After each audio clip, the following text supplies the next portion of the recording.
Bismillahirrahmanirrahim. Assalamualaikum warahmatullahi wabarakatuh. Hello guys, welcome back to Arya Podcast.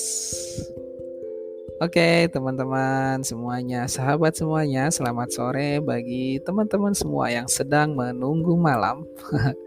Ini podcastnya sore terus ya, nggak apa-apa lah ya, di sela-sela pekerjaan.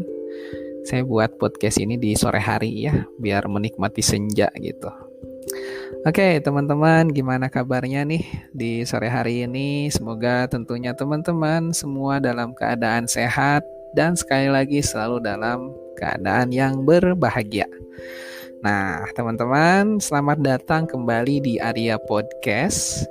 Podcast santai tentang obrolan kehidupan, edukasi, motivasi, inspirasi, dan juga dakwah Islami.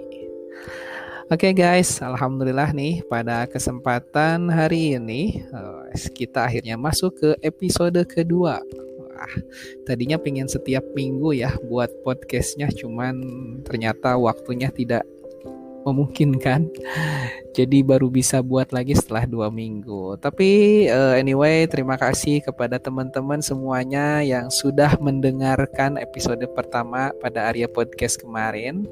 Dan bagi teman-teman yang baru mendengarkan sekarang di episode kedua, teman-teman boleh ya, saya persilahkan mendengarkan episode pertama di Arya Podcast dengan tema Be Yourself atau jadilah diri kamu sendiri. Nah, oke, teman-teman semuanya, di episode kedua kali ini sebenarnya tidak akan jauh ya, mungkin akan menyambung dengan episode pertama. Di episode kedua ini kita akan bahas tentang tema obrolin tentang proses atau enjoy your process, asik, atau nikmati proses dalam setiap kehidupan yang kita jalani. Nah, tadi ya sudah dibahas kalau misalkan tema ini mungkin akan nyambung nih setidaknya dengan tema pertama dengan be yourself ya. Karena proses kehidupan seseorang itu tidak akan berbeda jauh dengan pribadi ya, dengan keadaan atau kehidupan kita pribadi. Nah, oke, baik. Teman-teman, untuk mengawali podcast kedua ini, seperti biasa, kita awali dulu nih ya dengan sebuah pertanyaan. Waduh, nanya terus ya. Kenapa harus dengan pertanyaan dulu sebelum kita bahas sesuatu? Tapi memang seperti itu ya. Kenapa sih kita tuh harus mengawali sesuatu atau mengawali, kalau ingin mengetahui sesuatu itu atau menjelaskan sesuatu itu, kita seringnya mengawali dengan suatu pertanyaan. Kenapa ya? Sering kan seperti itu, apalagi guru-guru pasti pertama kalau kita mengajarkan nanya dulu ke anak-anak kan ya, persepsi gitu kan. Nah, kenapa seperti itu? Ya mungkin karena dengan pertanyaan, artinya itu kita itu ingin mengingatkan sesuatu atau ingin menegaskan sesuatu dengan pertanyaan tersebut. Sama halnya ya, kalau kita membuat skripsi nih atau buat tesis, pasti kan kita sebelum bahas atau masuk ke dalam pembahasan itu diawali dulu ya dengan pertanyaan akan masalah yang diambil atau rumusan masalah, itu semuanya diawali dengan pertanyaan. Makanya sebelum kita masuk ke tema ya dengan pertanyaan dulu lah ya, biar lebih masuk ke dalam temanya. Tapi ternyata teman-teman, metode ini atau metode pertanyaan ini tuh sebenarnya udah Allah ajarin loh kepada kita di dalam Al-Qur'an. Contohnya coba kita lihat beberapa di ayat Al-Quran itu, ketika Allah Subhanahu wa Ta'ala akan menegaskan sesuatu, itu pasti Allah membuat satu pertanyaan dulu atau diawali dengan satu pertanyaan dulu. Contohnya nih ada di Quran surat An-Naba ya, itu di ayat 6. Ketika Allah akan menegaskan sesuatu tentang kebesarannya, Allah awali dulu tuh dengan pertanyaan. Di ayat 6 tuh apa? Alam naj'alil arda mihada. Tidakkah kalian tahu bahwa kami menciptakan dunia ini sebagai hamparan bagi kalian semua? Tuh, sebelum Allah menjelaskan tentang suatu kebesaran, Allah nanya dulu tuh dengan satu pertanyaan. Terus apalagi ya? Tuh ada lagi di surat An-Nazi'at. Antum asyaddu khalqan amis sama'u banaha. Apakah kalian itu lebih hebat apakah kalian tuh lebih besar daripada langit yang sudah diciptakan oleh Allah Subhanahu wa taala? Tuh, Allah ingin menjelaskan sesuatu, Allah nanya dulu. Nah, itu sebenarnya metodenya udah ada ternyata ya. Allah tuh sudah menjelaskan dan mengajarkan kita kepada kita di dalam Al-Qur'an. Makanya ya sumber sumber semua ilmu tuh ya ada di dalam Al-Qur'an ya kalau kita ingin menelaah.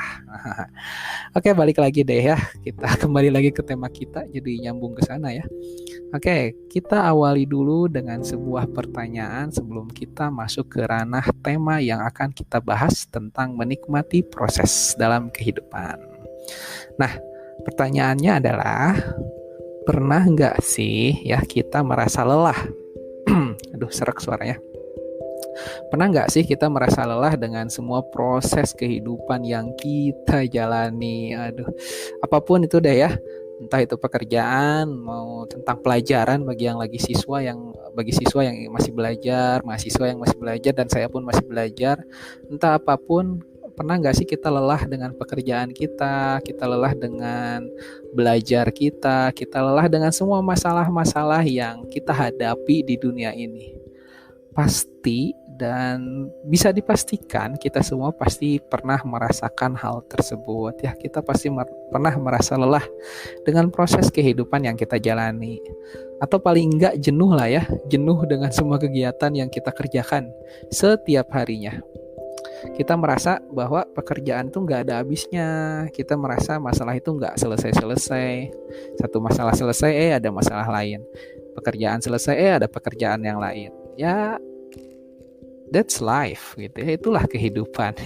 Saya sendiri sering banget ya capek, bosen dengan setiap proses kehidupan yang saya jalani, baik itu pekerjaan ataupun lainnya. Itulah kehidupan ya. Nah, ngomong-ngomong tentang proses ini ada satu nggak cerita sih, kisah nyata sebenarnya ya, menarik, sederhana tapi menarik menurut saya. Ketika saya sedang mengajar di satu kelas ya, saya mengajar di dalam satu kelas itu ya, pas lagi ngajar anak-anak gitu, ada satu anak yang memang mentalnya itu lagi turun ya. Dia udah jarang belajar, jarang hadir dalam pembelajaran, apalagi tugas ya. Hadir aja jarang, apalagi tugas ya. Mungkin sulit untuk mengerjakan tugas tersebut. Dan itu tidak terlepas dari keadaan kita sekarang saat pandemi ya. Pokoknya belajar online itu menurut saya lebih sulit daripada belajar seperti biasa ya. Sulit dari tenaga, capek pikiran, pokoknya capek semuanya lah, capek hati pampangnya Maya. Nah, ketika anak tersebut gak hadir dan jarang hadir dalam pembelajaran, saya bertanya-tanya ini ada masalah apa? Sepertinya harus saya japri ini ya. Nah, akhirnya suatu ketika saya sempatkan untuk japri, WA ya, japri ke anak tersebut dan menanyakan keadaannya. Saya nanya gini, Assalamualaikum nak, gimana kabarnya? Sehat-sehat ya gitu. Ya gitulah, basa-basi ya. Nggak basa-basi sih, emang seperti itu ya, kita harus menanyakan siswa kita yang memang anak-anak didik kita yang memang sedang bermasalah. Saya tanya, Bapak boleh nanya nggak nih, selama ini kok dalam kegiatan belajar mengajar kok jarang hadir ya, apa ada kegiatan lain di rumah gitu, saya nanya kayak gitu. Dan ternyata tanpa disangka-sangka, si anak pun dengan polosnya dan dengan polosnya lah ya menjawab pertanyaan tersebut seperti ini. Waalaikumsalam Pak, gitu ya. Pak, mohon maaf. Saya capek Pak, saya butuh istirahat dari semuanya. Masya Allah ya, luar biasa sekali ya. Anak tersebut bilangnya dengan polosnya menjawab, Pak saya capek Pak, pokoknya saya butuh istirahat dari semua kepenatan pembelajaran saat ini gitu. Waduh ya, ketika saya mendengar itu dan melihat jawaban dari anak tersebut, ketika itu saya nggak marah sama sekali. Dan nggak menyalahkan anaknya, karena memang keadaan saat ini itu memang butuh adaptasi bagi anak-anak, dan memang saya memaklumi hal tersebut. Tapi Dengan jawaban tersebut saya jadi berpikir, bener juga sih ya. Dulu saya juga merasakan apa yang ia rasakan ketika masa-masa menjadi seorang siswa, apalagi saya dulu santri ya di pondok.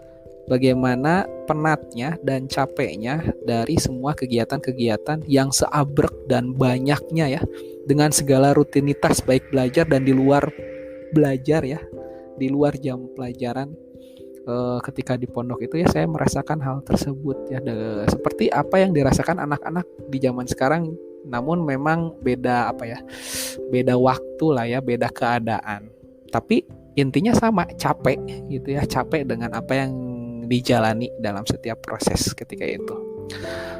Itu tadi dari anak tersebut. Nah, sebelum dijawab ya, sebelum kita bahas lebih lanjut, saya ingin cerita juga nih ya, tentang masa-masa ketika saya itu memang merasakan apa yang dirasakan oleh anak tersebut.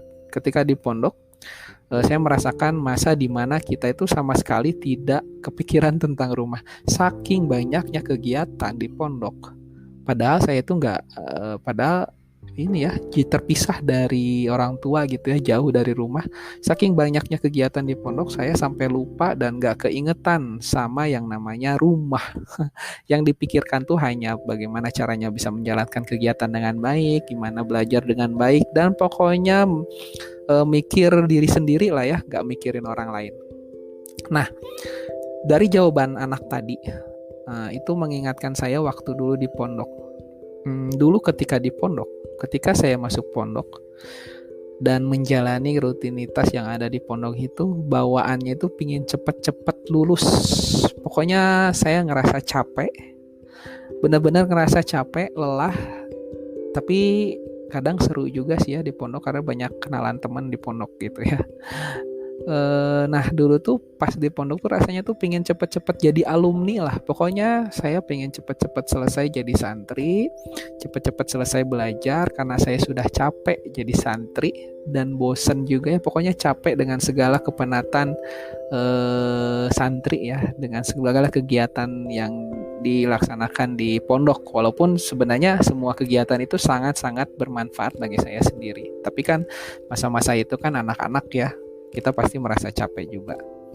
Nah, ketika itu pinginnya tuh cuma cepet-cepet jadi alumni karena ngelihat kok jadi alumni tuh enak ya, kok jadi ustadz dan jadi mahasiswa tuh enak ya, enak banget gitu ya. Nggak ada peraturan atau nggak ada peraturan seketat atau se ekstrim santri ya yang dialami saat itu. Pokoknya kelihatannya enak gitu. Nah, setelah berjalannya waktu, akhirnya waktu yang ditunggu-tunggu itu pun terjadi. Saya menjadi alumni ketika itu dan alhamdulillahnya ketika itu saya diamanahi untuk mengabdi di pondok setelah lulus. Wah, pokoknya senang banget lah. Pokoknya bayangan saya ketika saya lulus dan saya jadi alumni dan ketika itu ditempatkan di pondok atau mengabdi lah ya, mengabdi jadi guru dan juga mahasiswa di pondok, bayangan saya tuh senang banget. Pokoknya asik lah, asik gitu ya, nggak ada peraturan seketat santri lagi gitu ya. Bisa bebas lah, nggak kayak santri dulu. Dan ketika menjalani hari demi hari, ternyata ya teman-teman, beban dan masalah yang kita alami ya sama aja. Menjadi guru dan menjadi seorang mahasiswa saat itu yang saya rasakan punya tanggung jawab yang lebih dan bukan tanggung jawab yang mudah. Saya menjadi wali kelas, ngurus anak-anak, mempersiapkan mengajar dan lain-lain. Belum lagi kita punya tugas jadi mahasiswa, memikirkan nilai-nilai tugas dan lain-lain. Dan saat itu pula sama seperti halnya yang dirasakan waktu jadi santri ya. Ketika saya ternyata jadi guru setelah jadi alumni, kita nggak selesai dari masalah ya. Jadi guru dari mahasiswa gitu ya, kita nggak selesai. Sama aja ternyata, sama capeknya ketika jadi santri. Dan ketika itu pula sama seperti halnya waktu saya jadi santri, saya ngerasa pengen cepet-cepet selesai ngabdi nih dari pondok dan pengen cepet-cepet pulang ke kampung halaman. Saya udah capek, saya udah merasa capek, lelah dengan semua kepenatan kegiatan yang ada di pondok. Pokoknya pengen cepet-cepet pulang ke kampung halaman di Bandung. Nah, setidaknya ya dengan pulang ke rumah itu saya sudah bisa bebas berkarir di luar gitu ya, dan ternyata guys, setelah teman-teman ya, setelah saya keluar dari pondok dan akhirnya sudah selesai mengabdi di pondok dan sudah pulang ke rumah, yang saya rasakan sama aja. Kita hidup dengan tanggung jawab di setiap fase yang kita jalani. Dan sama halnya ya dengan anak tadi, dengan siswa tadi, mungkin sekarang dia capek belajar dan nanti dia tuh pingin cepet-cepet selesai dari sekolahnya dan pingin melanjutkan ke jenjang selanjutnya. Dan nanti pun dia pun akan merasakan hal yang sama dengan beban yang berbeda pula. Dan setelah selesai satu pekerjaan, maka akan ada pekerjaan lain yang menanti. Bahkan gak jarang ya, kita itu berpikir malah pingin balik lagi kayak dulu. Padahal dulu itu pingin cepet-cepet selesai dengan proses kehidupan yang dijalani. Nah teman-teman, sampai akhirnya saya pun tahu dan saya mengambil kesimpulan bahwa setiap kita itu akan selalu hidup tingkat demi tingkat ya. Hidup kita itu tidak akan pernah terlepas dari proses yang kita jalani. Gak akan pernah terlepas dari proses. Terus kita akan menjalani proses. Justru ketika kita terburu-buru dengan proses yang sedang kita jalani tersebut, kita malah gak enjoy dan hasilnya pun mungkin tidak sesuai dengan apa yang kita harapkan. Ya, maka ya kita nikmati proses yang Allah berikan kepada kita. Bahkan ya teman-teman, Allah Subhanahu wa taala sendiri itu telah menjelaskan ya kepada kita bahwa setiap manusia itu akan berproses dan menjalankan kehidupan tingkat demi tingkat. Ternyata Allah tuh udah ngajarin loh di dalam Al-Qur'an ya. Contohnya di dalam Quran surat Al-Buruj. Coba dibuka dari ayat 16 sampai 19. Di situ Allah menjelaskan proses terjadinya atau bergantinya dari sore ke malam. Di situ ada proses-proses yang dihadapi atau yang dijelaskan oleh Allah dari mulai sore sampai malam. Lalu di ayat ke-19 Allah tutup dengan latar kabun atau bakon antombak. Sungguh kalian itu akan menjalani hidup kalian itu akan menjalani kehidupan tingkat demi tingkat dalam proses kehidupan kita. Nah, di situ Allah ajarin bahwa semua itu akan berproses. Terjadinya malam saja ada prosesnya. Maka setiap kehidupan kita itu akan selalu berproses dan kita nggak akan pernah selesai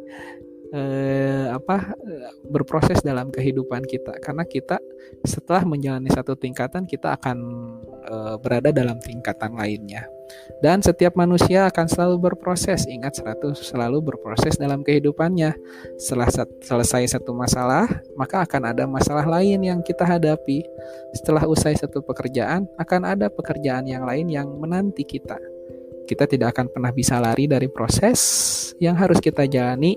Maka nikmatilah setiap proses yang Allah berikan kepada kita. Enjoy your process. Karena ingat, tidak ada tempat istirahat di dunia ini. Di dunia ini kita tempat untuk beramal dan kita akan terus capek di dunia ini. Istirahat yang hakiki bagi setiap manusia yang beriman adalah nanti kelak di surga. Ar-rohatu fil jannah. Istirahat yang sebenarnya itu nanti ketika di surga. Maka teman-teman, enjoy your process, nikmati setiap proses yang kita jalani. Kalaupun itu capek, jadikan lelah itu menjadi lilah. Kalaupun itu pusing, jadikan pusing itu jadikan ibadah dalam setiap pekerjaan kita, sehingga tidak ada yang sia-sia dalam setiap pekerjaan yang kita jalani. Setiap pekerjaan yang kita kerjakan, setiap belajar yang kita laksanakan, bila diniatkan dengan ibadah dan kita menikmati proses tersebut, maka setiap amal dan setiap langkah yang kita lakukan akan ada keberkahan dan akan selalu ada kedamaian dari Allah Subhanahu wa taala. Oke, itu saja teman-teman di episode kedua kali ini tentang menikmati proses.